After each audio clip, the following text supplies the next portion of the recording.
The podcast you are about to hear is an account of an iconic tragedy that was witnessed by two best friends from Cast Me to Hell, Seb and Robbie. It is all the more tragic in that the listener was young, but had they lived very, very long lives, they could not have expected, nor would they have wanted, to listen to as much of the mad and macabre as they were to hear that day. For them, an idyllic Monday podcast had become a nightmare. The events of that episode were to lead to one of the most bizarre crimes in podcast history. Episode 45, The Texas Chainsaw Massacre.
Welcome back to Cast Me to Hell with me, Seb.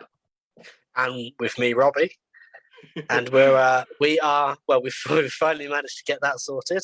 And we are here with episode 45, looking at the Texas Chainsaw Massacre from 1974, ready for the newly, would you say eagerly anticipated Texas Chainsaw Massacre Netflix original film? I mean, I feel like the hype's definitely gone up since the trailer was released because they'd kept it so close to the chest. There'd been barely anything apart from that early, when production started, poster. There hadn't really been much at all released for the film. We got a poster and a trailer within a few days of each other, but that was it. And that was only like 3 weeks before its release date. So it's quite strange how close it's come. Yeah, I mean, I remember when it was kind of originally announced. I think we got a brief trailer, didn't we? And we got the news that Sally Hardesty was going to be returning, and then we kind of didn't get anything until the trailer that you're talking about that dropped maybe last week before. So we didn't really get anything for it, but obviously we're going to be covering that on the 18th of February with Simon from So I Married a Horror Fan podcast. And we thought we'd look at the original to kind of get ourselves excited, get ourselves hyped for this. I'm a big fan of the franchise anyway. I know it's one of those ones where it's kind of quite messy and is all over the place anyway. But as the franchise as a whole, I do kind of have this soft spot for, because it's a very weird franchise in general. Looking at the 1974 film itself, there's a lot there that's kind of an early template for, what came to be the golden age of slasher films. We've got an iconic villain, who I believe was the first to use kind of household machinery, weaponry in the chainsaw. We've got a prototype final girl. We've got kind of some of the trappings and the settings of a slasher film. It just doesn't quite go there. No, I absolutely agree. I mean, it's hard. It's always strange because this film is so like ahead of its time. It's easy to forget. Like, some people often think of like Halloween coming before Texas Chainsaw, because Halloween's so much tamer in a way than Texas Chainsaw. When you think of the big iconics, Halloween and Texas Chainsaw as like not just iconic horrors, but more so than possibly Nightmare and Friday the 13th. They're two ones where their first films are seen almost as like the critically as all-time great horror films. Yeah. So it's interesting with Texas Chainsaw, all of these, when you think about it, that it's almost like the Psycho, obviously similar kind of links there, but Psycho, it's almost like Texas Chainsaw taking that Alfred Hitchcock Psycho and taking it to a next level of like graphic kind of horror. Well, that's it. It's a very graphic film, but it's also very strange in terms of a lot of people remember this as being an extremely bloody film, being kind of, I believe it was banned in the UK for some time, and it was banned in quite a few places. And there is a lot of shocking stuff in there. And when we rewatched it, when I rewatched it particularly, I was there were some scenes that I was really disturbed at, but then there's no kind of blood in them at all. Or when there is blood, it's kind of very minimal. And it's more the implication of violence and the implication of stuff that you see, like Dennis Reynolds says, it's the implication. So yeah, I don't know. It's absolutely, you're right about this film is so much more about the psychological. This is what makes this possible, like one of the greatest of all time. And it's not because it's a blood and gore film, even though people think Chainsaw means there must be blood splattering everywhere. And if you look to their sequels, then yes, maybe. But in this one, no, it is literally a case of even when people get hooked or hammers to the head, there's not really any blood. It's more about the shockingness of it, that it's so like real. There's a realism to this film, which is what makes it so scary. Yeah, that's it. It's quite grounded, but it also has that kind of absurdity to it as well. The opening crawl itself, which obviously we've replicated this episode, it's just such a strange way to open up a horror film. And I think this was when did Star Wars come out? Was that 74, 75, or 7? Maybe 77. No, 77. I can't remember. That was 77. So yeah, it was later than this. Yeah, and obviously Star Wars is very known for its iconic kind of opening crawl, and it's just having one in a horror film is a very strange thing, and we know that kind of talking about. We'll touch on it because it mentions that it's based. It's a true story, which obviously they've kind of come out to say that it isn't. And I found some interesting stuff about the actual the ideas behind it being a true story. I know kind of originally it was obviously based on the serial killer Ed Gein, who I believe was from Wisconsin in the 40s or 50s or something like that. And obviously, this isn't a true crime podcast, and so we won't go deeply into the story. And it is a relatively well-known case, but it was about this kind. It was kind of this loner guy, same kind of influence as Psycho. Almost, I think Psycho is very famously based on Ed Gein as well, and he kind of. He murdered 2 or 3 women, I think, and had kind of started to be wearing the skin and kind of creating stuff ornaments out of their bones. And I think he was quite famously a grave robber as well. And we see with this film, it opens up about mentions of grave robbing. But there was also something else that I found out quite interestingly, and it's that Tobe Hooper kind of got the idea for having a villain that wielded a chainsaw when he was Christmas shopping at a department store, because he'd always kind of been grown up. I think his parents owned a movie theater, and he'd always wanted to know that he'd wanted to make films. And he's in this department store and he's thinking about this kind of fantasy about getting him when is surrounded with this crowd, and he had this fantasy about getting a chainsaw and just carving everybody down, which is kind of, it's one of those fantasies that I think everybody I mean, I've had this before. And he kind of that speaks more about you. Definitely. And he kind of had that about that. That is an idea for a movie right there. Somebody who uses it, and the idea that it was based on a true story. Apparently, that came about because Toby Hooper felt that they'd been lied to, kind of people by the US government about kind of the Vietnam War and then Watergate as well, which we don't know a whole lot about Watergate being in the UK, but from my understanding, it was to do with Richard Nixon kind of wiretapping his political opponents or something like that. And it was leaked that he'd done it, whilst he'd been saying that he had. Obviously, if there's more to the story, then let us know, because it would be something there. And he also wanted a real kind of human to be the villain of the movie, and he had this idea of Leatherface wearing a man mask, and that the brutality in the film is man-made. So his idea of this kind of true story came from being lied to by the US government, which I always felt was quite interesting. I like. I mean, a lot of great horror films normally have a kind of subtext of where they're looking at, and definitely throughout the 70s. I think way back, what was it, like episode 3, when we talked about the changing crazes in horror films and stuff like that, and we talked about how like history definitely changes the way that horror looks at and what people find scary.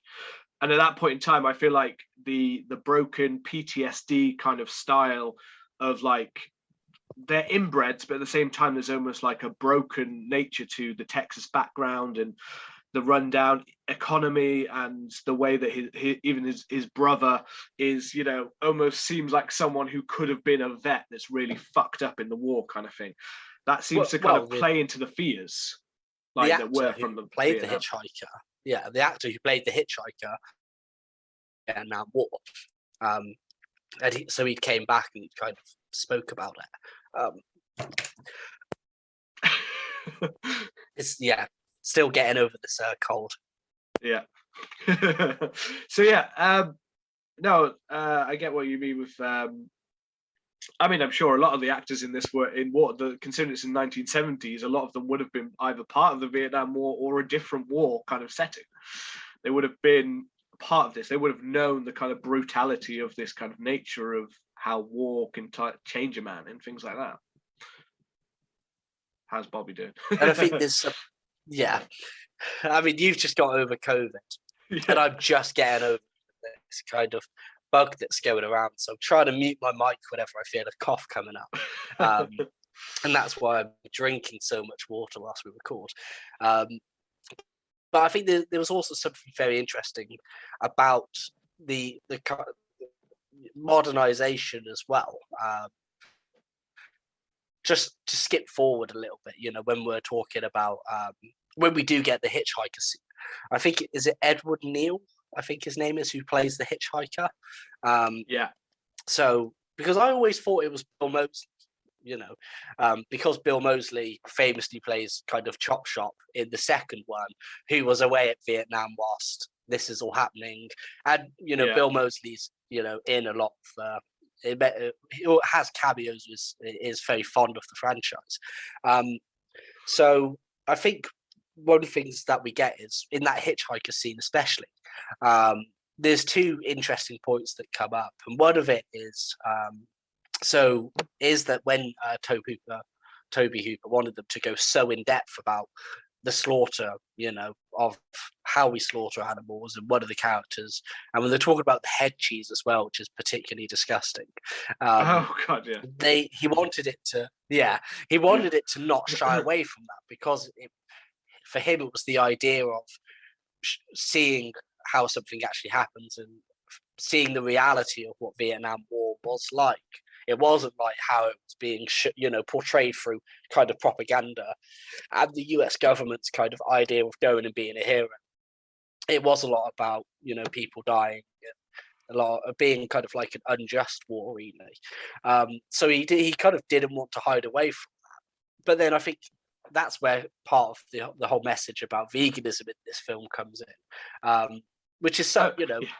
yeah. I mean, the It's film a itself even is at just the loads of opening so of the much stuff. film is very at the very opening of the film, and it's one of the things that I kind of forgot in this film is the opening. I mean, parts of it is like a vegan's nightmare because it has these like amazing opening shots of.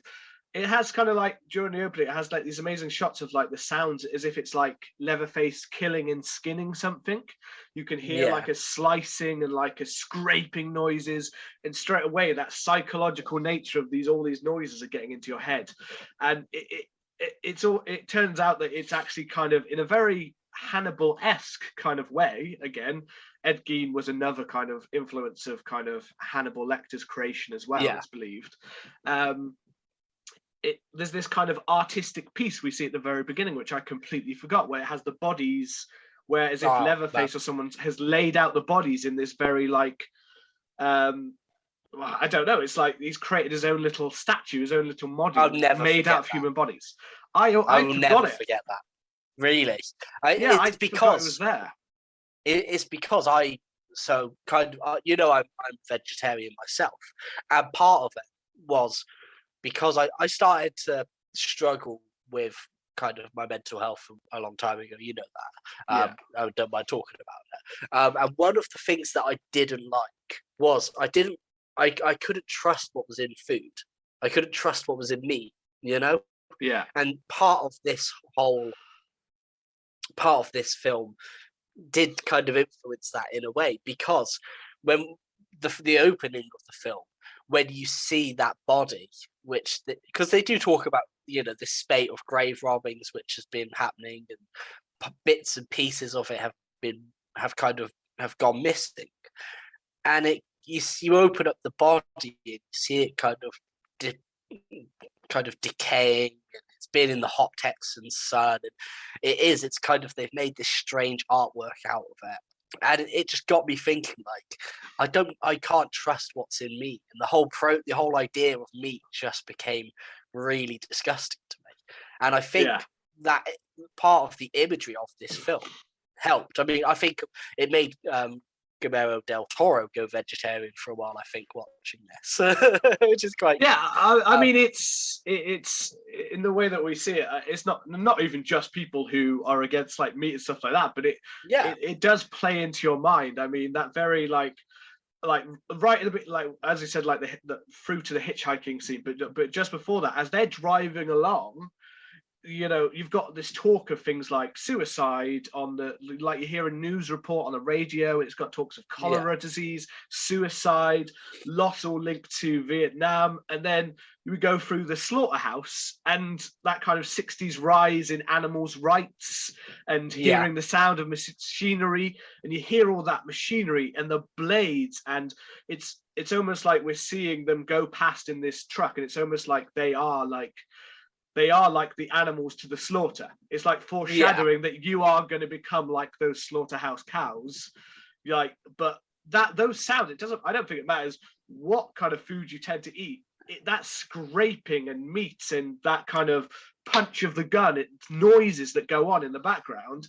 It's so unsettling to begin this film with. You're already unsettled within the first few minutes. Yeah, it is. It's a filthy film, isn't it? The one thing I always say about this film is it always makes me feel like I need a shower. It always makes me feel like I've been there, and it's hot and it's grotty, and it's just a grimy ass film. It is. Some of the scenes we'll get, especially some of the death scenes we'll get to in a bit, but those are just skin crawling. Yeah. And I mean, we get. I think if we jump to the hitchhiker scene, because we were starting to touch on that, but I think when he starts talking about how they used to kill them, it's very interesting, because I think that's where we get another one of these kind of subplots, which is kind of brought in, and it's about kind of modernization and the kind of shutting down of slaughterhouses and moving more towards kind of mass production of meat, and just mass production of everything in general. Yeah. I mean, if you like Britain during the 70s and 80s, they shut down a lot of the mines, the factories, and stuff like that. So putting a lot of people out of work. And I'm guessing one of the kind of the subtext in this film is with the kind of movement towards kind of mass slaughterhouses and more mechanized machinery of it is putting families like this out of business and out of work. And it kind of leads that question of, well, it's pretty clear that this family worked at a local slaughterhouse, you know, and what they're doing is they're doing it to survive. And it kind of makes me think, well, if that didn't happen, would they be doing this, you know? Yeah, no, I get that. The idea that the not industrial revolution, but in that same case, the effects that came from that throughout history has caused these small little towns and businesses to no longer be useful, because everything that they would have made in these small towns are now things that they can just make in big factories and forget about the rest of the little guys, and they're struggling and they're starving, and also it's also that idea that this family that we get to know wants to kind of reject that kind of modern day kind of ideals. They're very much stuck in the past.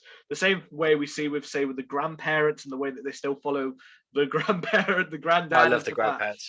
They are still looking at the past like that. They're still stuck. They can't move on from the past. Yeah, and I mean, there's a scene when they drive past the slaughterhouse before they've picked up the hitchhiker, which is a fantastic performance in itself. Is so unsettling, and that is when Franklin describes how they used to kill them. You know, when they would kind of, they'd be squealing and freaking out, and they'd have to bash them over the head and drain the blood, and that's what happens. Or that's what they attempt to do to Sally later on in the film, and it kind of has that horrid kind of nature to it, you know. Yeah, the old ways is pretty much Leatherface's MO. Yeah, the old ways of like slaughtering animals is pretty much what Leatherface does. It's a past way. It's not. You should never see Leatherface have a gun in his hand, because otherwise that's bringing him completely out of what his style is. He slaughters you like an animal. And that's kind of the point. And it's strange because that's another thing in this film which is extremely unsettling. Is it's the kind of, and I know we get this in horror films, particularly kind of later, and that's why this film is so groundbreaking, because it obviously later, when we get to the golden age of slashers, we get high body counts and we get people just getting killed, but we don't seem to get human beings being treated like animals, getting clubbed over the head and then dragged away and put onto meat hooks and just left there whilst others are slaughtered, and it's that whole treat, and you watch it and you think, fuck, how can you treat someone like that? And then I think that my intention the way in which I think Toby Hooper maybe intended it is, you look at it and you go, well, why do we say that you can't treat humans like that, but you can treat animals like that? This film has just so much, is just so rich with subtext and kind of these political and these societal ideas. This is kind of why, with the new one coming out and with the sequels, this is a little bit of where a lot of the sequels lost it, because they saw it as a slasher film instead of the kind of social commentary that this original film is. And although as I said before, there are some of them that I do very much enjoy, some of them I enjoy as a slasher film, but I know at the same time that they have nothing on this original, because they just don't have the depth that this one has. Yeah, that's it. I think they struggle to get that it's the family dynamic. I know with Texas Chainsaw Massacre 2, when Tobe I keep calling him Tobe Hooper, and I always have, but when Toby Hooper returned to make that, he was kind of a bit kind of frustrated that people had seen this as just a horror film and had kind of looked over some of the black comedy in it and some of that stuff, because whilst it is extremely shocking, there is some stuff which is quite darkly humorous about it. So that's why the second film does have a bit more of a kind of a black humanness to it. But then they kind of, like they said, it seems to kind of just go away and become a bit more slash films. But I think one thing that they do try and get in is that it's about the family unit, and I mean Leatherface himself, he was very much I've always thought he was more of a prototype for the Jason Voorheeses as opposed to the Michael Myers, because he does wear this mask, but he's more of a hulking figure, and he's not about subtlety, but it's that he's kind of a bit of a lackey, he's a terrifying figure, but he's kind of a lackey to I don't know if he's named Drayton in this, but in the future ones, Drayton Sawyer, the dad, he's kind of a lackey to him, this kind of dysfunctional family unit. I think when they did the remake and the beginning, with Arlie Emery, I think they really hit the family unit of that strong, and this kind of strange relationship. The remake work. I'm a defender of the remake. I always thought that was actually awesome. Very good. I think the remake's quite strong in a different way. No, it can never be the original. And yes, it's a little bit more like gruesome slasher in some ways, but it doesn't completely lose the point of the film, which I think is important. Yeah, I'm trying to think of where to jump to next, because I have a strong love for this film. It's one of these. It's a film that I'm kind of unashamedly will tell people to watch, and I think there's a lot of things within it that, even though I'll probably watch it every couple of years. The same. I find that most of the Texas Chainsaw films are really easy to watch, and whilst they're not all winners, they're easy to watch. But I always find that I forget that just how little music is actually in this film, Yeah. It's more noises and sounds and things like that appears. There's no sound for a long time, and then if there is, it normally tends to be using the sound like the chainsaw sound, or the sound of the blades and the sounds of things slicing and things like that, or just natural sounds instead of actual music. And I mean, this is 4 years before John Carpenter's Halloween, which had an incredible kind of synth soundtrack and almost became the blueprint for slasher films. Have a synth soundtrack, have this kind, have something like that. But this is also after.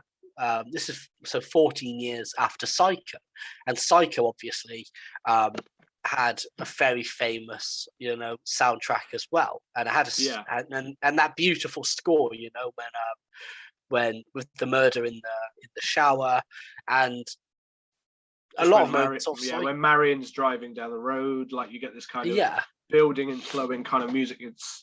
Which is reused so many times. It's reused, like you said. It's iconic. Referenced so much, and it's iconic. But this film, I always forget that there isn't any soundtrack, and I think part of that just adds to the whole horrendousness of it. I mean, if we're talking, I know you mentioned this, because the film doesn't have an overwhelming amount of story. That's one thing about it. It's not as if there's a huge story. I think the Hardesties are on the way to check on. I think if I remember correctly, they're on the way to check that the grandparents' grave hasn't been robbed or something like that, or they've inherited the house. I can't remember quite exactly why they're going there. That's one thing that I always forget. I can watch this film and then 10 minutes later forget why they're actually going. But it was to Grandad's grave, because there's that weird scene with all of the like Texas blokes hanging around the grave saying, "Yeah, he's over there," and like and one of the guys is he's kind of talking in this weird way about death and murder and like how people all die and how you've got no, he's kind of a foreshadowing warning. You've got all of that kind of going on at the same time, but that is very quickly glossed over. It's very much like, oh, our car, we haven't got petrol. We need to turn into this place to check. And then they see, obviously, hitchhiker. Then they obviously see Drayton, who kind of tells them, oh, no, you don't need to go into that house and, just stay away from that place. And he's kind of I always forget that scene happens because it's such a throwaway scene that later comes to play when you realise that obviously the hitchhikers marked the van. It's all kind of one of those things I forgot about was the marking of the van, that he's marked it. And the other interesting thing I noticed is that you've got someone literally, we don't see this other person again, as if so I don't really know how, because is Drayton the gas station owner, as in part of the family? Is that the one? I forgot his name. But he has someone who works for him, and that person is cleaning the van. He's cleaning the van as they're at the gas station. If you notice, he only he does the front and he does one side, but he doesn't go anywhere near the marking. You see a second where he almost goes and he kind of walks away from it like he knows what that is and that he shouldn't touch it, kind of thing. Yeah. Which I just thought was an interesting little moment that I kind of noticed. Another thing I think we did mention at the beginning and with all of that is that as much as this is meant to be a view and it's a very strange opening crawl, this is very much, I think the music plays into this as well, this is very much played as if it's meant to be like a documentary. Yeah. It's meant to, like, that opening crawl is the same way that they used to introduce like crime documentaries in the like 60s and 70s. Okay. So they used to have little opening like that would sometimes introduce them because it was kind of like a warning to audiences that you may not want to stay in the room for this kind of thing. You may want to change the channel and or like ones that were released. So it like, and the lack of, unlike nowadays when documentaries normally will have, I don't know, a Coldplay song to get you crying halfway through them. You know what I mean? It was all very cold and calculated. So either like a documentary or like literal police reports where they used to record police reports, and it used to be done in this very way. They do it in the remake, does it even more so, where they have the filming of the video and stuff. But I think that was the intention, is it's meant to come across like a cold and calculated police report kind of thing. And of course on that they wouldn't have any music because you're just following the shots around you. I guess I never considered that. So like the shots around you, but the thing I always there are certain shots again that feel very documentary, the way that they kind of focus. Like this film focuses on so many of our fears, I think, in a lot of ways of things that could happen to us: getting lost, being in the dark, being chased, a hitchhiker turning out to be an actual insane maniac, or just as we've already mentioned about things from the past that could come back, the war, the PTSD, all that kind of thing. But there are certain shots like I really love when they first get to the abandoned house, not the main house, but the abandoned house. You know, when they're pretty much, we're going to have to stop here and we're going to have to see if we can talk to someone to get, and they're going around this abandoned house, and I think it's Pam who's constantly laughing, which I got to be honest, really grated on me. Like she's got a really annoying laugh because she just kept constantly laughing. You could tell Franklin, the invalid, apparently. The invalid. According to them. When that happens, I'm always like, invalid, all right. This is a 70s film. Yeah, they might as well have just said, it's like in America, retard was fine for like literally until like only like not that long ago. People could still get away with saying retard. It's like if it opened and said Franklin the retard. I was like, it is. What? It's always like, you go like, ooh. It's one of those things like, there was a film that mentioned that. It literally said like, so and so the retard, and I watched it not that long ago. I'll try and remember what it is, and I was like, okay, this is not aged well, but carry on. So you've got her laughing, and Franklin's kind of, he's being his whiny self because he's a very whiny character. who's not really played up as the best example of. It's nice that they've like it's good that they're kind of trying to add in, I guess, like a character. But I'm assuming the actor probably isn't. I don't actually know if it's there, but I'm assuming the actor is not. I don't know if he is. I don't know if he is. But they definitely don't portray someone who is, disabled in that way, because they just play him as a whiny, moaning character throughout most of the film. He's in it. He's a very hated character in a lot of horror communities. They kind of hate that character. But anyway, back to my point: the unsettling nature. There's this one bit when they close up on a spider's hatching eggs. There's a spider in the corner of one of the room, and it's hatching, and you can literally see the spiders hatching from their eggs. And the only sound you get is literally, it sounds as if like spiders are crawling around. That's the only noise you get. And I just like straight away, I was just like, it's another scene that just unsettles you. We haven't had an unsettling scene for about 5 minutes. Let's add another something that will unsettle another person's fear in this film. Yeah, but it's also even you mentioned that makes me cringe. Even you mentioned it. Yeah, I know it's horrible, but that's someone's deepest fear, and this film probably touches on most people's major deepest fears of what could come true in this film. But again, because it's shown in such a kind of, I think, in that kind of artsy, like documentary, like it hangs onto it as if we're watching like a nature program for a second. It suddenly becomes more real in your head. You've not got that score going over the top of your head. You haven't got a score in the film that's making you be like, oh, something's about to happen. No. Yeah. And that's what makes it feel real, that it's suddenly just like, oh, here's Leatherface, bang, he's gone. But because there's no music that's hyping it up or building up or down, you're suddenly like really like, like, did that just happen? What happened? Like your brain can't almost focus it because you haven't been prepared for it.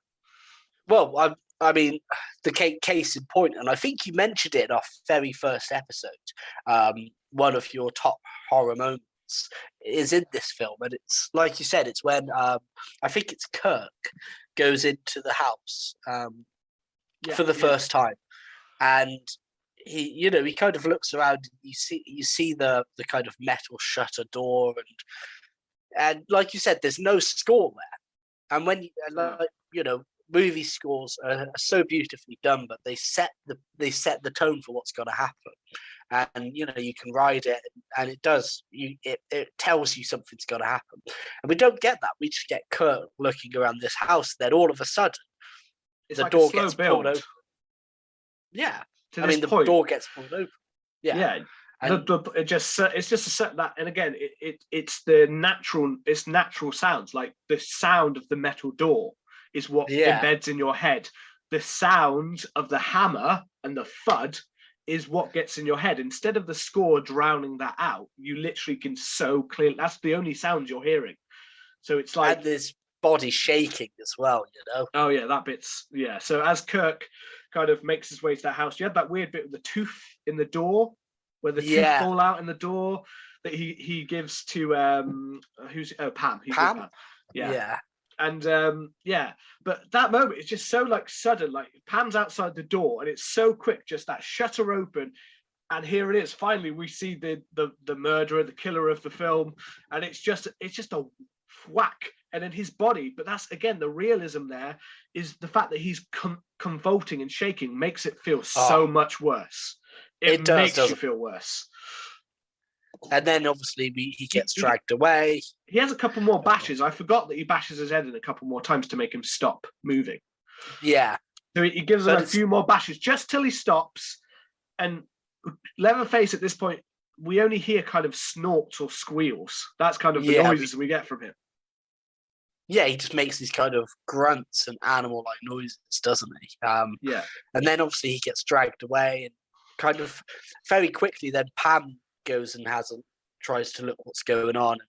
That scene where Pam's looking around the house, and that's the scene I mentioned all the way back in our first kind of episode, because it's kind of like it's like, with Leatherface, the interest as part of that, like with Leatherface, the interesting thing is that you don't really get time to kind of understand what the hell's just happening. I feel like in your mind, it's so quick. and you don't get a great shot of Leatherface in a lot of ways because the scene happens so quickly that it's like you're still trying to work out in your head, you're still shocked in your head and trying to work out what happens. That I almost still wasn't paying attention as Pam was entering the house. So my mind only really clicked back in when she walks into that room. And the room is disgusting. It's the room with all the feathers in and the fucking bones, and it just made me feel so horrible. Like this was the Blaze story I told. The Blaze story all that time ago, where it like he literally like it's the only scene I'd ever shown our friend, and he literally like saw that and he said he had nightmares for like 2 weeks after, but he only saw this part of the scene. He didn't actually, I don't even know if he saw Leatherface. He just saw the bones and the bone like bench and the parts of teeth and skull and chickens and all, and some what looks like some dried blood and dust as well. Just normal. This is literally like someone with OCD. This is their nightmare. Show them this and they'll literally never leave the house again. They will lock themselves in a white room and keep like moisturizing their skin, anti-backing their whole skin, because this will literally just end their life, and the asylum will be coming quick.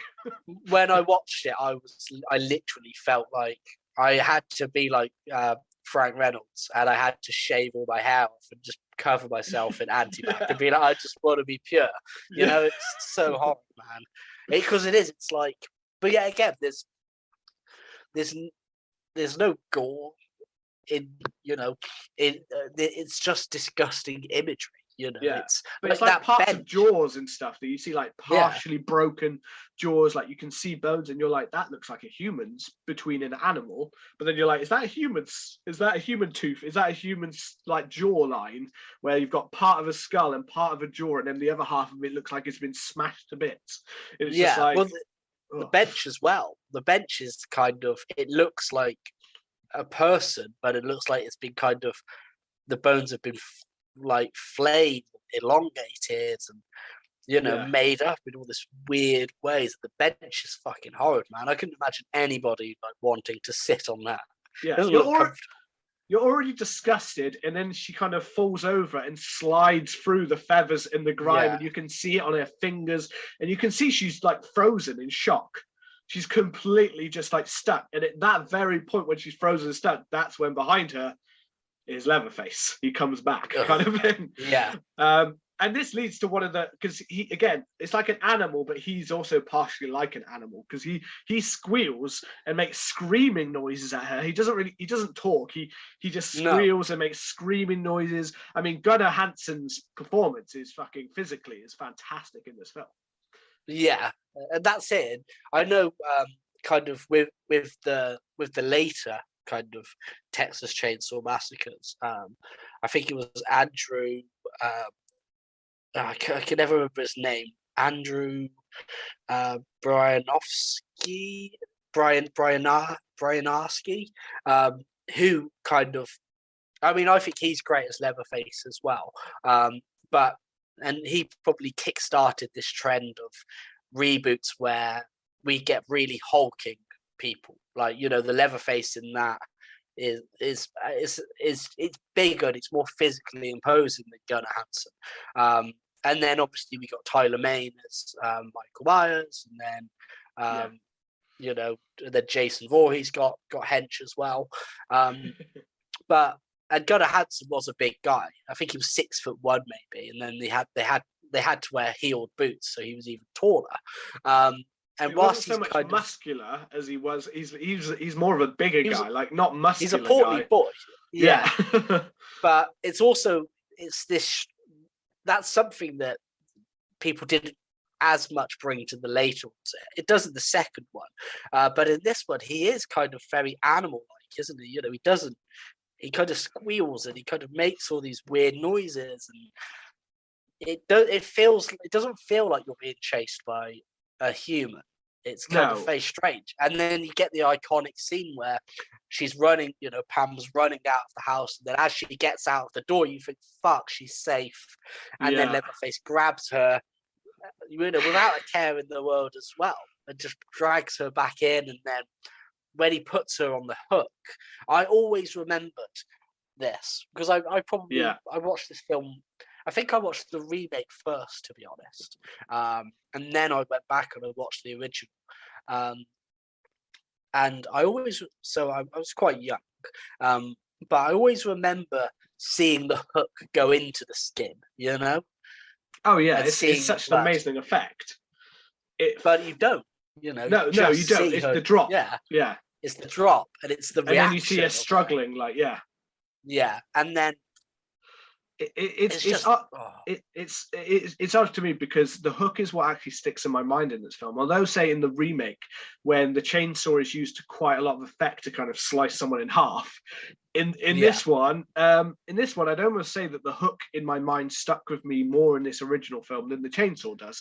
Outside of that ending iconic shot of him with the chainsaw, I remember the hook as having more of an effect in my mind because I was like, holy shit, she's there. She's struggling so much on, like, as you would be. It's not just going to be like, yeah, it's like one part of you. I mean, like, but she's there. Like, I think it's one of the greatest sequences in horror. Is just that Leatherface goes at Kirk, like literally slicing up Kirk with the chainsaw and while in the she's background. watching.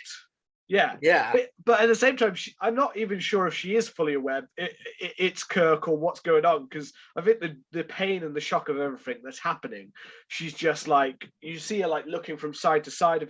I'm not sure she's even able to take in what the fuck is happening right now because she's just. But that's it. It's this horrendousness, and yet again, it goes back to this idea of treating people like animals and livestock and cattle, and it's just, and this complete disregard for humanity. When that scene, when I rewatched it, I was literally like, oh fucking hell, because he hooks her, and then as soon as he knows she's not getting away, he doesn't care about her screams or anything like that. He just fires at the chainsaw, and he just goes to Kirk's body, and he just starts, chopping him up, and she's watching, and it's like, oh, the brutality. That's what makes a difference. The brutality. Yes, we might not see a lot of blood and stuff, but this is a properly like kind of brutal, sadistic kind of death, murders kind of thing.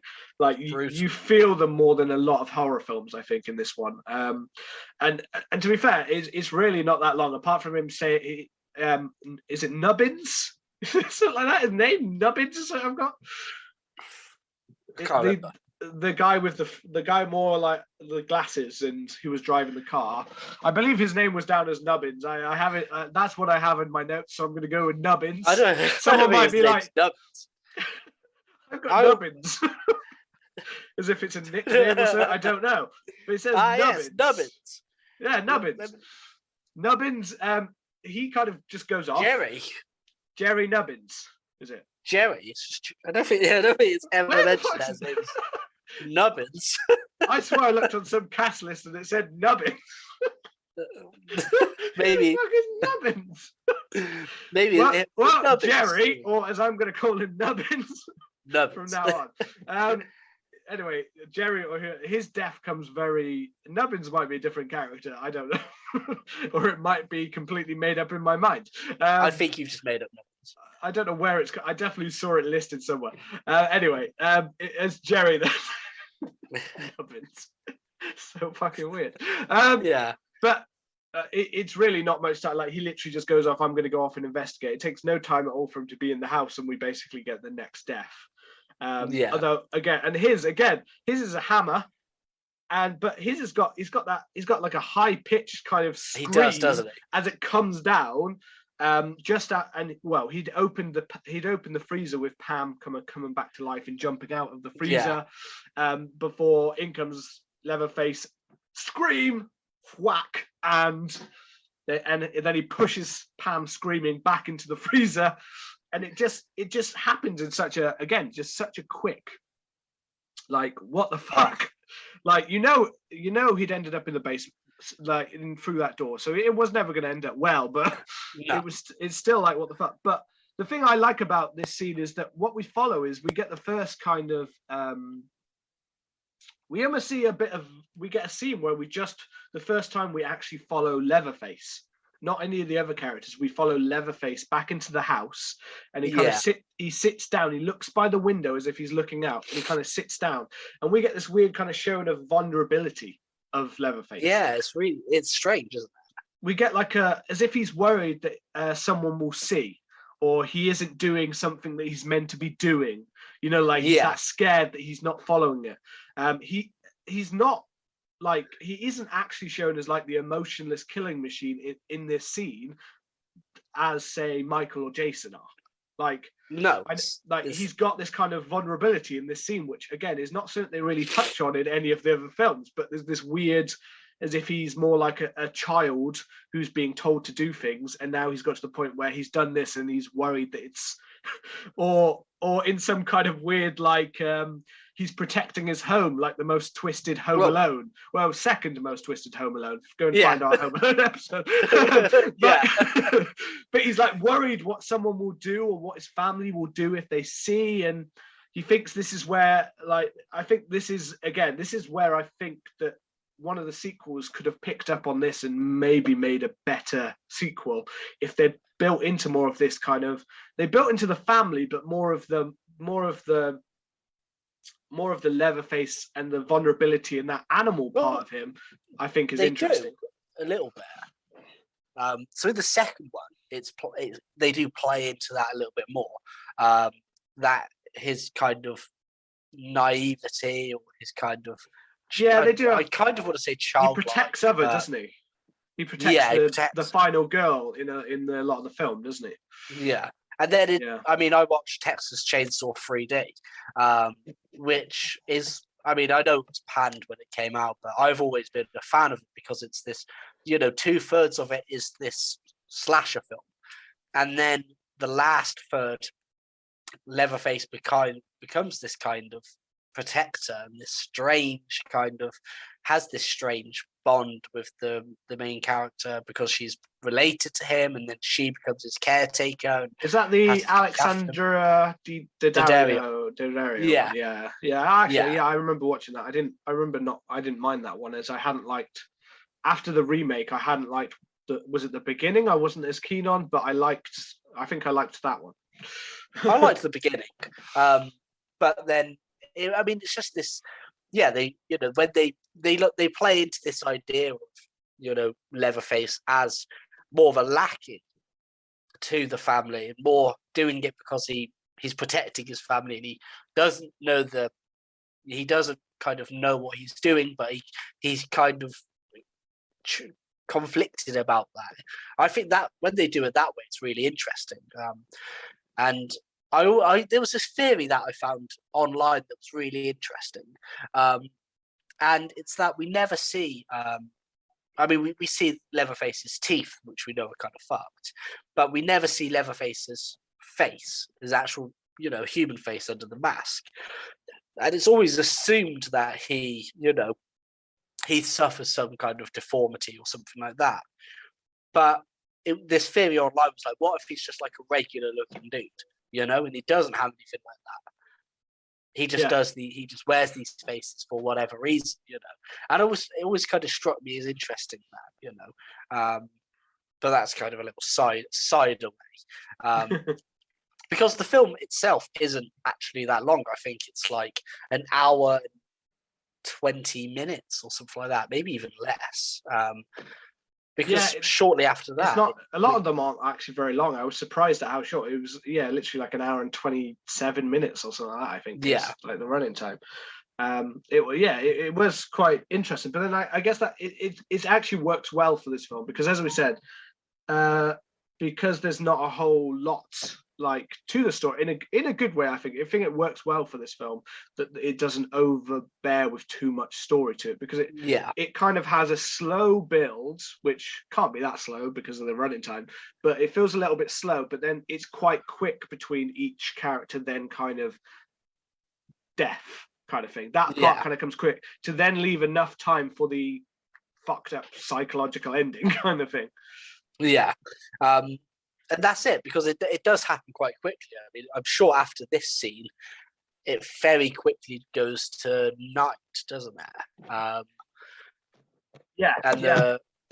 Yeah, and because Franklin by and the time Sally they come saying back, how they look. Yeah,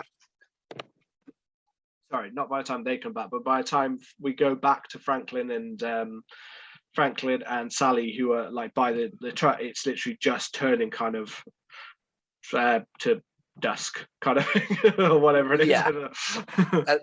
And then Franklin's death itself is yet again incredible. It's one that I remember being a lot more gory than it was, but it's just that shot of them going through the woods, and her kind of wheeling Franklin around, and then they're like, oh, what is that? Do you hear something? And then they There kind of comes the torch turns around, and it's just Leatherface there with the chainsaw, and he just starts going at Franklin. yeah. It's just such an incredible moment. Yeah, again, it's very visceral, but you don't see anything. It's all from No, you the can't. behind. It's from behind, and you don't see. You remember in your head blood. Yeah. Remember the first time. Not this time. I remembered it wasn't like that when I watched this time, but when I'd watched previously, when I hadn't seen it in a long time since I was like teenager, I remembered thinking, oh, that scene was so like graphic where he gets killed in the wheelchair, and I was like, oh shit, no, there's nothing Yeah. there. He's just kind of it's- moving about and a bit screaming, and that's about it. But it's good. That's what makes it sound like it's not good. It's good. Yeah. And we're followed with that suspenseful chase with the chainsaw going through. And That's all you can hear. And Yeah. all you can hear is the chainsaw and the screaming. And yeah, again, it's kind of one of those things where you think this would be perfect to place a score. But because there isn't, and because you just have the buzz of the chainsaw, which, I mean, is a horrid sound, Yeah. And Well, she just goes. this. She goes to the house and then Yeah. gets chased through, and then comes back out, and then gets chased through some more kind of foresty area to then make it to the. She sees. Oh, she goes. She goes up because she sees the very psycho-esque, like a granddad and grandmother Silhouette, yeah. in the chairs, like they're like rotted, like kind of corpse of their like Awesome. body kind of thing. And she sees that, and then she escapes through like the top window, doesn't she, and goes down and kind of escapes that way. Yeah, and she makes all the way to the barbecue. I mean, it works well. We get a lot of that. I remember for me thinking, I do remember as one little critique I did, even though again it's not a long running time. I felt like the chase went on a bit long. I did lose a little bit of momentum. I lost suspense after a while because I was like, oh, it's still going. Like you're in the house and then you're back out and then you're, I think it's because it doesn't have a soundtrack that it feels longer than it is. It is quite a long chase scene. But I think because there's no soundtrack backing it, all you hear is her screaming and the chainsaw. It is like, fucking hell, this is going on for a while. But like you said, it adds something to it. And then obviously Sally just chucking herself just through a window. It's just such a classic, Well, she loves doing it. It's these sound effects. So it's what makes it work so well is the fact that all you're really hearing is screams and a chainsaw. All you're hearing is the breaking glass, and still in the distance you can hear the murmur of the chainsaw coming, like it's literally coming at you, kind of thing. All of these sound effects in this part of it are played so well, and weirdly, I think the best one for me is when she actually gets into the gas station. And she's sat there, and obviously she thinks she's safe, and we get this spitting and bubbling sound of the fire pit where you're like, you don't know what that meat is that's cooking on that barbecue. Fucking grim, man. Yeah, but I don't know. She was just sat there, and she's so like in shock and broken. And the fact that all you're really hearing in terms of sound effects is this like spitting, bubbling, and it sounds like it's getting stronger and stronger, like the spitting, as if the tension in the room is getting stronger as well. Yeah, like it's getting hotter and hotter. I really like that part of the scene. But again, this is the only other one I have a critique is it does kind of annoy me that when I forgot his name again. What's his name? Drayton. When Drayton, yeah, I mean, he's comes just called back the in. cook. Is it? Oh, okay. Yeah. So the cook, who I've always also seen as more like, I don't know, either the older brother or the father figure to the like in a way, because these the older one. He's the father. He's the father figure. Yeah, but it's kind of, it gets hard to tell sometimes because the way he acts is like, sometimes it's authoritative, sometimes it's like a weird, just like he's out of control completely at the same time. It's an odd like family dynamic, of course. That's it. Yeah. But the only thing that does annoy me is that she has a knife and she's beaten by a swipe of a broom. Yeah. I know she's in shock, but it still is like she has the knife and he just like hits her twice with the broom, and it didn't even look like a hard hit. It's just like a quick like, oi, oi, like you're trying to shoo away an animal or something. But the fact that she like within 2 swipes, like she's kind of fallen and drops the knife, and it's like, okay, I feel like more of a struggle was needed in that scene. These are literally like that is literally like one of my only things in this whole film where I literally had like something negative to say, was just that, like that bit's the only part that really took me out for a second of the film, and the tenseness was like, really, you've just been beaten by a broom. Not even like a hard broom, like a wooden with like hair, like with like straw ends, kind of thing. Like a broom that like an 18th century peasant would use. Yeah, no, but yeah, that's what I mean. So yeah, and then we get the psycho family of inbreds. We get them all together round the table. Again, incredible. You know, this scene is psychologically is the one scene that always sticks in my brain as the really one that's like really just gets into your mind. Leatherface has changed into more of a slight, or at least done up his face to be more female, cross-dressing again, which is so kind of it's such an unusual theme for the time. This film touches on like things with sexuality and gender and disability, and a more like it was a more accepting time, obviously, after Vietnam and 60s and stuff like that. But still, in the South, no, not a fucking chance in hell. In South America, was this scene that would be accepting of the time? You know, this is, they wouldn't accept any. They were still very much in more of the 50s era. Like the South is always seems to always, not everyone, but a lot of the South always seems to be a bit behind on the times.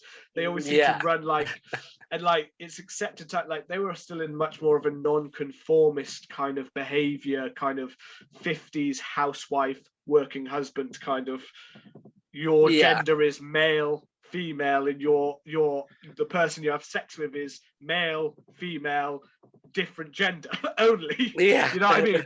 And then here you have a film where they're literally going on about inbred, like almost like a trans, like different sexualities, different disabilities, different ways of mind. It's so ahead of its time in that way.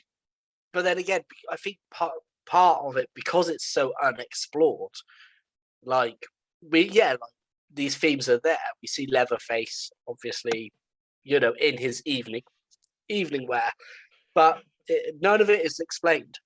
No. And I think that part of the horror of it is kind of it's the implication that this is something they've been doing for a long time.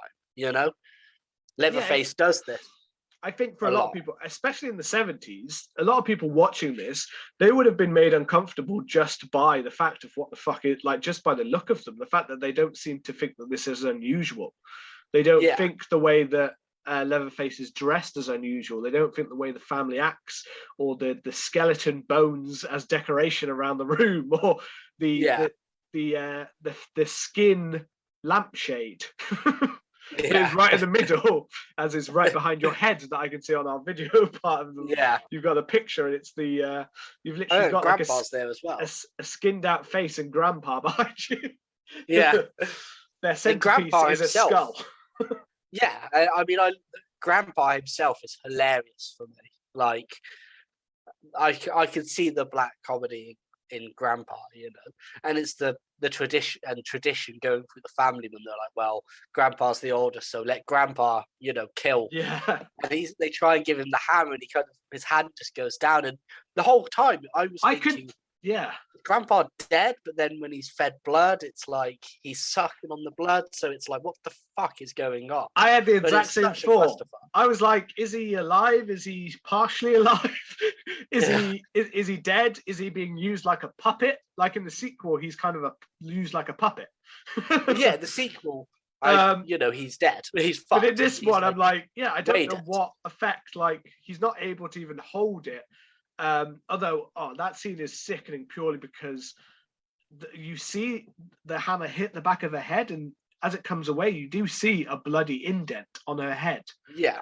And that's the part that made me most sickened, was just the fact that you see the hammer and you just see the way that a person's skull could just basically, there you go, as if he's hitting like a bit of, as if you're hitting some, I don't know, like a dough or something like that. Just indents left in your head.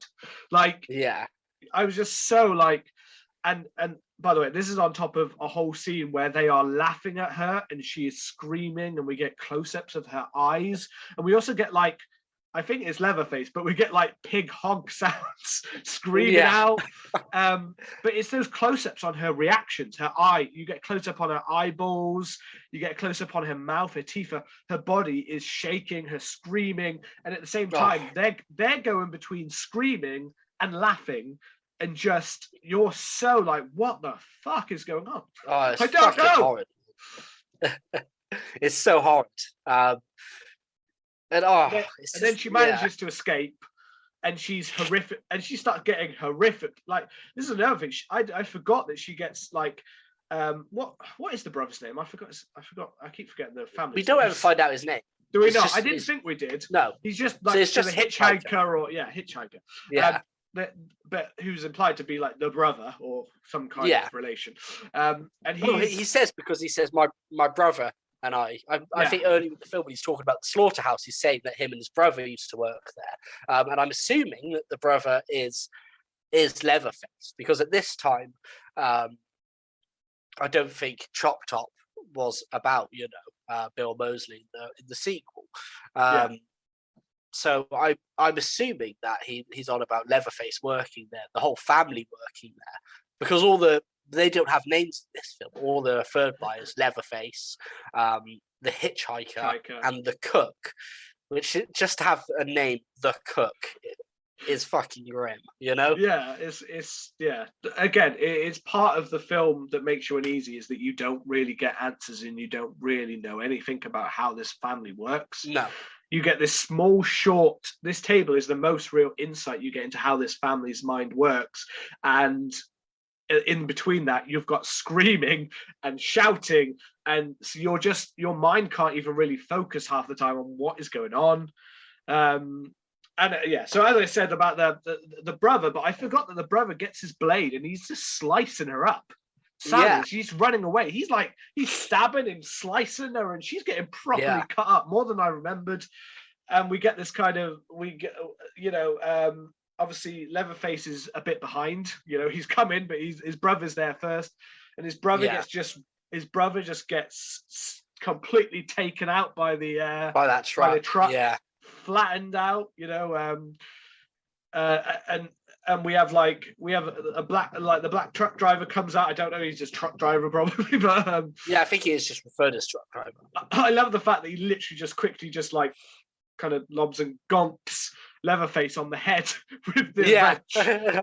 And then Leatherface cuts his leg. And you do see like the slice appear, and like almost as if it was like oozing, like meat oozing out. And it's weird.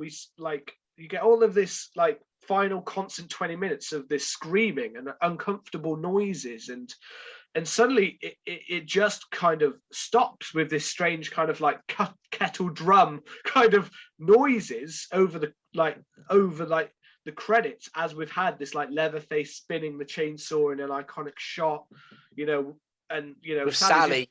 She got away on the back. She's of the laughing and she's crying, and she's just completely, and it's so weird. But I do find that like one of the things that most impacts is you get all of this sudden action of like the car, the truck, the 4x4 or something kind of spinning in to kind of escape this chainsaw maniac. You get Leatherface slicing the side. You get this sudden like action that happens in these last few minutes, in between all of this screaming and odd stuff. And the fact that it then just stops blank. It's like your brains can't quite commute. Like, what the fuck is what has just happened to you? You get your own kind of mental scar just left in your brain. Like, wait, what? What Yeah, happened? What's going on? What have I just seen? Like, what's happening here? That's it. It just ends. Like, I always forget that it just ends because I expect there to be an ending crawl saying how she survived, or I expect there to be something, but it just ends, and it's like, Yeah, because okay, the opening scroll kind of made you believe that everyone was going to die. Because the way the opening scroll describes it makes you think that they're all tragic figures, kind of thing. But so you're like, oh, she got away. But yeah, you're expecting a little bit more information, and you don't get it for this film, which is just, I mean, this film is just, as I said, like, you've even got, I know the black truck driver is not really a major part, but again, it's another little bit of social commentary that for a second you almost get like a black savior. He doesn't, because I always forget that the guy he runs off. We don't know anything about. He just keeps on running. Yeah, I always thought, like, I always wondered what happens to him. Like, yeah, he's like, gone. does he get killed? Does he get killed? Like, well, Leatherface doesn't keep chasing him. He just spins. So yeah, so I'm just so he's just gone. He's like, fuck this. I am waiting for no white bitch. I'm going. You know what I mean? Yeah, it's just like, I love it. But like, I forgot that you don't see anything of what actually happened. Like, I couldn't remember if he died or anything, but he just runs. We just don't. He's like, fuck my truck, fuck this bitch, I'm gone. Fuck everything, I'm gone. Fuck it. Which you would be. You'd be like, I'm going. That guy's got a fucking chainsaw. I ain't fucking hanging around. But again, anyway, for a second, that kind of black savior kind of figure was like, again, 70s in Southern America, fuck off is that kind of, like, they wouldn't see that as an acceptable thing. A lot of places they were still kind of splitting things up in parts of South America at that point. Yeah, they were, weren't they? So still that apartheid kind of effect kind of going on. Yeah, still segregation. It's kind of and it's such a strange film in itself. And I know I told you I found some interesting stuff out about it. And I looked into it because I was kind of, I read something that it was linked to organized crime, and it turns out that that Bryanston Distribution Company, or sometimes known as Bryanston Distributors or Bryanston Pictures, because they couldn't find anywhere to put this film out, nobody would touch it, nobody would distribute it or do anything like that. However, Bryanston Pictures, which was set up by, and I'm going to slaughter some names now as well, Anthony Perino, Lou Perino, and Joseph Perino, who were all three members of the Colombo crime family, which was one of the 5 families in New York. They set this production company up. And the company's first title, which was set up as a money laundering scheme, was Deep Throat, which had a 22,000 budget and then went on to generate 30 to 50 million. But some also notable releases of them was The Party at Kitty and Studs in 1970, which is the porn film that Sylvester Stallone was in. Flesh for Frankenstein, which was a film that was put together with Andy Warhol. Dark Star, which was obviously John Carpenter's film. Return of the Dragon with Bruce Lee, before obviously Enter the Dragon, and then the Texas Chainsaw Massacre.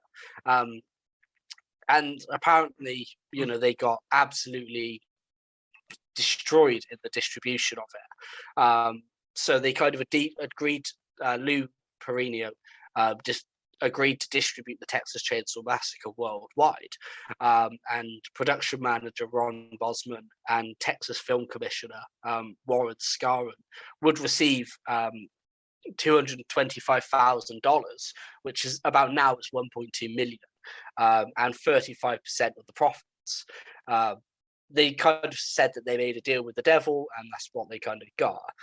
So they signed with Bryanston Pictures, and after the investors recouped their money and all their accounts were paid off, only $8,100, about $42,000 now, was left to be divided amongst the cast and crew. And obviously, this was as we know, it's quite famously a very tough film to produce. Yeah. So I think Edwin Neal, who we mentioned earlier, who played the hitchhiker, said that he was in Vietnam and filming this was actually a worse experience, and that people were actually trying to kill him in Vietnam, but this was still worse. People were filming in extremely hot temperatures for long hours because they didn't have long to shoot it. I think they only had about 2 weeks to shoot it, maybe. They had to always keep the costumes on, and they were kind of covered in fake real blood. They didn't know which was which, but they couldn't change. So after a lot of the cast and crew actually ended up suing the company for another 2.6 million to be adjusted. But by then, the company had actually gone bankrupt. They only ran for about 6 years, Bryanston Pictures. And it's kind of a really interesting way, because you think that if they hadn't taken a chance on putting this film out, I don't know whether it would have actually got a release anywhere.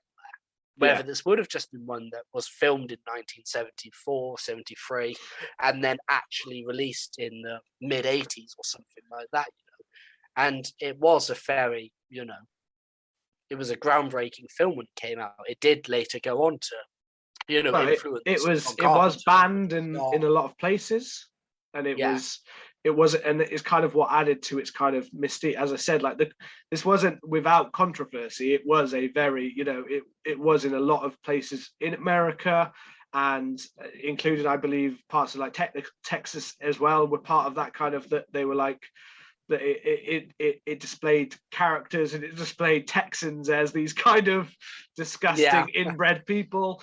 And then around the world, like lots of countries wouldn't let it. I think there might even still be some countries that are like, no, because it's just such an uncomfortable and bizarre kind of film that kind of touches on issues that to this day some countries are still not on board with or willing to like accept. I know it was definitely on the video nasties list, as we've talked about in previous features and things like that in the UK. So it was allowed it had its first run, and it ran for about a year. And then it was banned, which is quite strange because it was then banned. And apparently what they banned it was the word chainsaw being used in the title. So, and it wasn't until like 1998, I think I'm just reading, that it was allowed to be released as the Texas Chainsaw Massacre. So I'm not sure what they would have called it before. I can't find what it was called. And then it was released. It was broadcast a year later on Channel 4, which is kind of a random little fact. So it's a very interesting kind of film. And I think watching it has reminded me of just how incredible the film is itself. But it has made me want to go through and watch the rest of the franchise. I've started watching the rest. I've watched the first one, which, as you said, I forgot how good it was. I always knew I liked it. I definitely, when I was younger, I'd loved it. But watching it again now, I had forgot how good of a horror film this is. How good of a film in general this is. And I watched the second one, which was, I had mixed feelings on, because going straight from watching the first one to the second one is a jarring experience. It is, because they are very different films. But it's still sickened me to my stomach. The whole part about him like eating the parts of his scalp would just literally I think I literally might have gagged at one point. But it's fucking grim with the coat hanger. And it's a weird, it's a weird franchise. It's got ups and downs. It's got McConaughey in the Renée Zellweger in a really fucking weird Next Generation one, which I think you said you haven't seen. Have you watched I haven't that one? seen. I haven't seen it yet. The only one I don't like. I don't like 3. 3 is the only one I don't like, because it just feels like it's a straight remake of the first one. It feels like it doesn't bring anything new to the franchise. It does have a sexual man in it, which is Viggo Mortensen. I think it's his first film. So it does have a sexual man in it, but that's about it. The rest of the film is kind of, is very hit and miss. It's the only film I would say that I don't like. I haven't seen The Next Generation. I like both. I like the reboot and I like the beginning. I like Texas Chainsaw 3D. What The about Leatherface? Leatherface, it was okay. I don't think it I haven't. particularly. Yeah, I think I've seen Beginning. I've seen Texas Chainsaw 3D. I've seen yeah, the remake, obviously. So there's not many that I'm missing. But Free, I haven't seen Free, and I haven't seen Leatherface. But a lot of people have said don't bother with Leatherface, but I'll give it a go anyway. yeah. It's a weird film in itself. It doesn't really work. Tries to have some twists in it that, yeah, again, doesn't really work. But I think if it wasn't a Texas Chainsaw Massacre film, it would have been better. But it's okay. It's a watchable film. But I mean, I'm going to be interested to see what the new one's like. Oh, absolutely. Because they are going down this whole kind of legacy sequel, which in itself is going to be interesting. One thing that I always loved about the franchise is that Sally Hardesty it had kind of spent, after surviving the Texas Chainsaw Massacre, had been kind of driven insane and had stayed in a psychiatric unit. And I liked that though she survived, she didn't have a happy ending, and I liked that she didn't, whereas, we get a Laurie Strode who, even in H2O is kind of trying to move on and live a life. I liked that in a strange way, Sally didn't have that she had been so kind of mentally scarred by this experience. She hadn't been able to kind of get over it. Had always kind of, it just scarred her. So yeah, I'm kind of, I don't know with the new one if that is how they're following it in that way, and if that's still the case, because obviously it whatever was said in, like, although they've said that the sequels could still exist, I don't think they're not directly, so they're not wiping it like Halloween, but they are saying at the same time though that this is just a direct follow-up to the original. People can add in the rest of the sequels if you find it. They said that's for fans to make up. They're not officially saying they're getting rid of the whole timeline, but it's a very messy, but they are admitting it's a very messy timeline. Yeah. I mean, I said like the sequel I don't feel should be in the same universe as the first one. I feel like the characters are very different characters from the first to the second one. From what I saw, they're not the same people as they once were. Like, they are very different, I think. And I think that's it. It's a pretty strange film itself, isn't it? But I think with the new one, I mean, one of the things that I know that people are reacting to possibly badly is that the new one just kind of looks like Halloween 2018, but we've swapped out Sally Hardesty. She just looks like someone who's lived a life on a deserted farm, and that she's going to go and try and kill him with the weapons she has and stuff. So I don't know whether the psychological part of being in an asylum will remain, or whether they're just going to gloss over it and be like, she's someone who's been preparing for 50 years, which is basically what Jamie Lee's character was in Halloween. Yeah, I really don't know what to expect. Like I said, I haven't watched the trailer. No, you haven't. So yeah, it's and it's worth not doing, because there were a couple of deaths that are given away in the trailer, which is always rubbish when that happens. And I think the only thing I'll put out now is that for me, the only thing so far that's really like off for me is that I just don't like the look of the new mask. It's what I've seen a picture. It doesn't look particularly great. It just looks odd. It looks long. It's not dried out skin like in the original. It looks like fresh skin, where he's taken someone's skin off and still put the bloody remains on his face, which isn't exactly what Leatherface would tend to do, because he'd tend to have many faces cured and ready to go for wearing. Yeah. He had a weird, even in this first one, he has a weird thing about his appearance looking good. And I don't think he's a killer that just puts the partially ripped off face onto his face. He normally, he sorts them, he cures them, he stitches them, you know what I mean? Yeah. He cares for his faces, I think. That's the original version. That's the way I would take it. Yeah. The original version, he seems to care for his look in this weird, twisted way. Yeah. Well, I guess we're just going to have to find out, aren't we? Absolutely. In the next episode. I mean, yeah. Well, so we'll be dropping our review the night of it, so the 18th, with Simon from So I Married a Horror Fan podcast. So go and check them out, obviously, in the interim. And as always, kind of hit the like and subscribe button. Next week, we're doing a little special for Valentine's Day, where we're going to be discussing the kind of underrated 2001 slasher, Valentine. So join us next Monday for that. And as always, if you've liked the show and you're a fan of Texas Chainsaw Massacre, which I'll jump over to the social media lounge quickly, because I was trying to wrap up them, but then I remembered that this film actually got quite a bit when we went over to the social media lounge. So I put it out on our Twitter at CMTH podcast, trying to see what the general kind of consensus was, because I'd always, considered this to be a seminal piece, and something that everybody's watched. But Simon, who is actually going to be joining us, did say that he's got to get crucified for this, but thinks it's one of the most overrated horror movies of all time. He's seen it once and it bored him, but he thinks that the remake is the best horror remake of all time. So that's quite an interesting take, and he'll be joining us.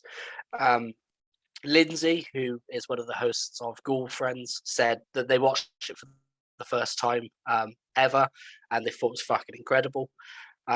Master Seth said that it was tied with Night of the Living Dead as a perfect film.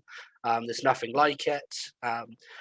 Bob Scott, who was one of the winners of our first competition, said that they saw it once years ago and thought it was really bad and haven't seen it since. So it was kind of one of these ones which I thought everybody kind of loved, but universal praise. Yeah, but definitely, it definitely, just drove opinions there. It's interesting, and it might depend on what your horror tastes. I always love character-driven and psychological horror.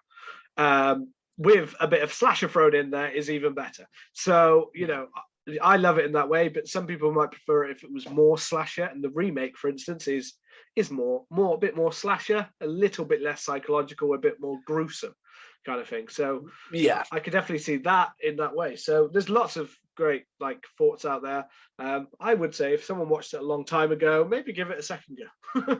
Yeah, definitely. And as always, if you've enjoyed the show, come and let us know what you thought about it. You can find us on Twitter, Instagram, and TikTok now at CMTH Podcast. And as always, if you hit the subscribe button and leave us a lovely review, it will help. And we will see you next Monday for a special Valentine's Day episode. Goodbye.